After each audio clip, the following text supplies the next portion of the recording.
Hello, welcome. Dr. Sushma Singh this side. Today in Unit 8, Census Perspective, we continue our topic, the census and identity politics, and subtopic is complaints against numerators. In the run-up to both the 1931 and 1941 census and immediately after, there were several complaints against the numerator bias in inflating the numbers of one or the other community.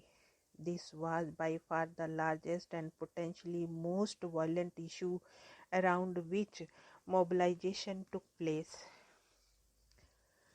A report in the Equality Lab, Lahore of 18th March 1931 stated that many Muslims were left out of the census numeration and even for those numerated returns had been destroyed.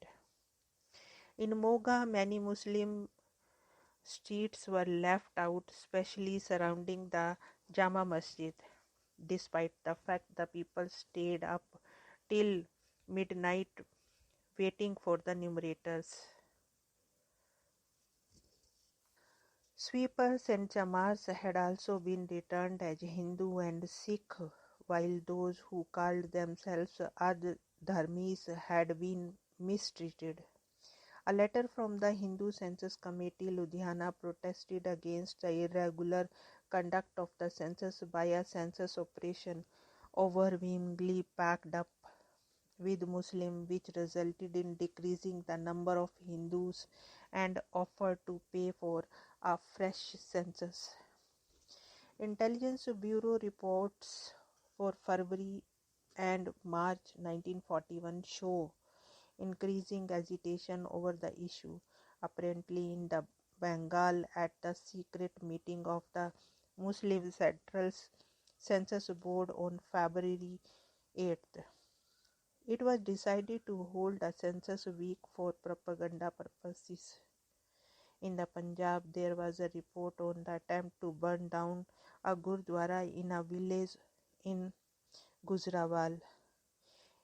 Inspired by revenge on the part of Muslims against the Hindu and Sikhs who accused the Muslim Patwari of bias in numeration, in several parts of the Lahore there was no numeration at all.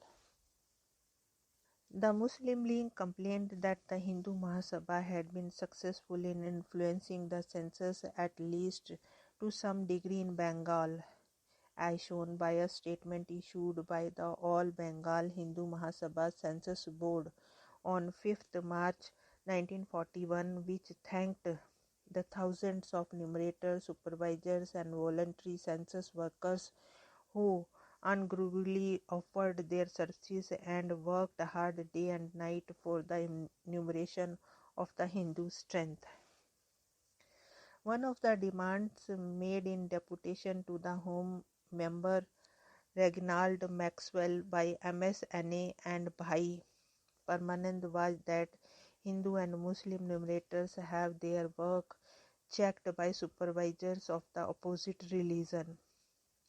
In Bengal, a public meeting of the Bengal Congress Parliamentary Party resolved that only joint numerator would inspire confidence in the public, a demand with which the government of Bengal under the Muslim League also concurred. The proposal for outside checking and joint numerators was shot down by Yate on both administrative grounds and grounds of principles, defending the impartiality of the numerators and pointing out that the success of the census depending on the respondent. He added the alternative to the distrusting the citizens of the Bengal as their government do is not to make a farce of the whole thing, but to abandon it altogether, to say to the world, Bengal citizens cannot be trusted, therefore we are having no census.